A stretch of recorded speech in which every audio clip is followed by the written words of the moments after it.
Today we're asking the question, are automotive industry standards keeping up? The automotive industry is going through the biggest change seen in decades. The entire industry is being turned on its head, from supply chain, regulators' ability to keep up, such as in the area of autonomy, to the very standards we use in manufacturing. In the case of PCBA manufacturing, and as a subset, the area of soldering materials, I can give two examples that have a significant impact on electrical reliability. First, the area of voiding, which can occur under a bottom terminating component such as a BGA, LGA, and DPAC that are commonly found in electronics assemblies.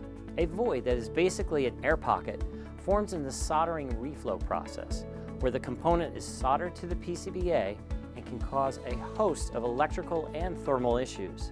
There has been a standard in industry of what is acceptable, and though zero voids are possible, it's prohibitively expensive for many assemblies. Today's standards were not developed for many of the modern components mentioned, so industry has been left to do some guessing. The good news is DKE, a German group with over 100 years of experience in creating safety standards specific to electrotechnical builds or today's electronics, has developed a standard that includes these newer components. And these standards are making their way through its parent organization, the International Electrotechnical Commission, or IEC, and eventually a US-based Institute of Printed Circuits, IPC. In other words, it will become the new global standard.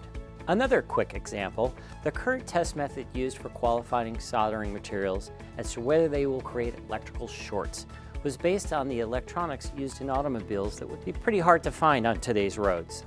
DKE again has developed a much more rigorous standard that is more in tune with today's EVs.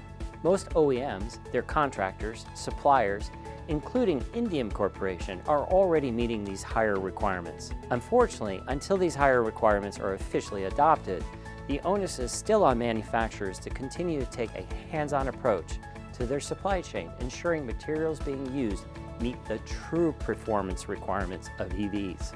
If you'd like to learn more about Indium Corporation's high reliability products for automotive applications, visit indium.com/auto.